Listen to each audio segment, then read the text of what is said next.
petite précision. Comme vous le savez, la coalition sénégalaise vient d'être suspendue.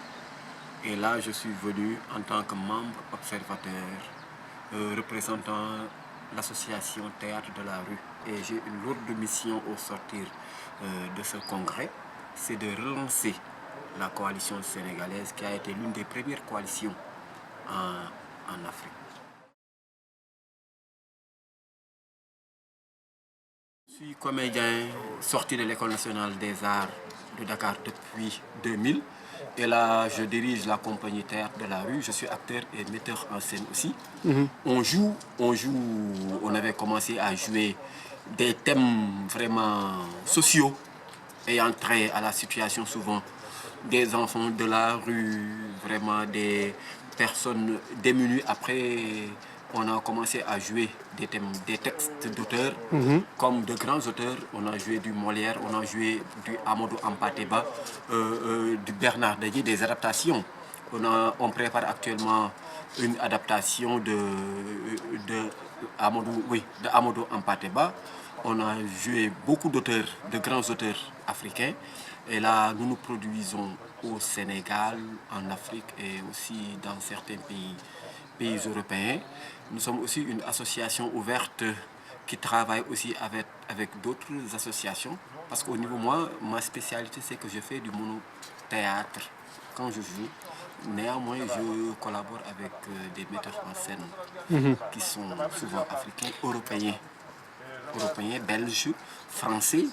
Et là, à travers là, franchement, je suis ouvert à toute forme de collaboration.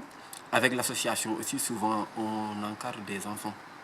On initie des enfants au théâtre, des enfants surtout issus de milieux défavorisés, parce que je vis à Guédiawaye, qui est une banlieue populaire de la région de Dakar. On initie les enfants, surtout les talibés. Je ne sais pas si vous connaissez les talibés. Ce sont les enfants qui, si vous venez en Afrique ou bien au Sénégal, qui tiennent les petits pots là et qui demandent l'aumône. On les initie au théâtre, on les encadre. Et à travers souvent quelques partenaires, on essaie de sortir du théâtre et de recueillir des dons qu'on distribue à ces enfants-là. Donc au-delà du théâtre, on aide aussi socialement ces enfants. Je dirige aussi le Festival international des arts de la scène, qui est un festival de théâtre qui se passe à Guédiawaye, ma ville, dans la banlieue de Dakar. C'est un festival vraiment qui est un peu différent des autres festivals, parce que vous savez, au Sénégal, il est vrai qu'il n'y a pas une bonne politique culturelle, mais il y a des infrastructures culturelles grandioses qu'on construit. Rien que le Grand Théâtre a coûté 17 milliards. 17 milliards de francs CFA. Il y a le Théâtre national Daniel Sorano.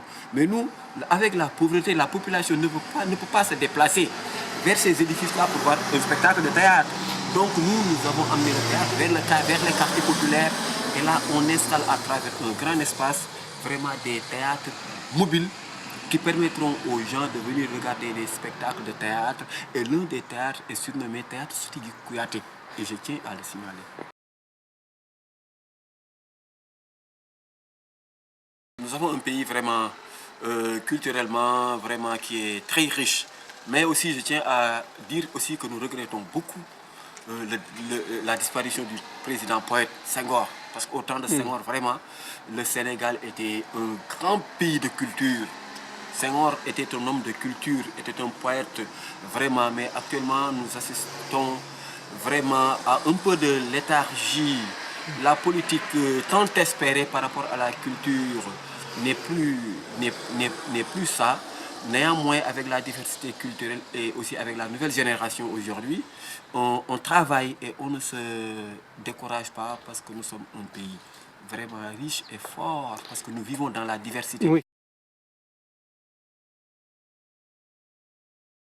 Pour dire la vérité, il n'y a pas de politique culturelle au Sénégal aujourd'hui. Et c'est malheureux.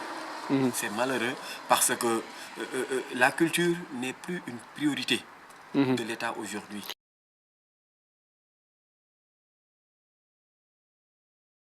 Je pense que nous, notre mission, c'est d'essayer de regrouper l'ensemble des corporations. Il y en a beaucoup, je peux dire une vingtaine, mais chacun va de son côté. Et c'est ce qui est dangereux.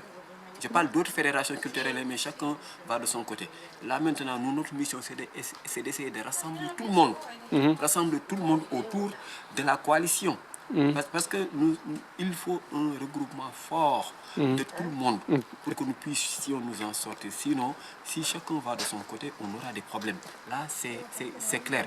Figurez-vous qu'aujourd'hui, je vous donne un exemple. Le Bénin a un fonds d'aide à la culture de 6 milliards. 6 milliards 6 milliards de francs CFA. Et le budget du Bénin est de 1000 milliards. Aujourd'hui, le Sénégal a un budget de plus de 3000 milliards. Il n'y a pas 200 millions destinés à la culture.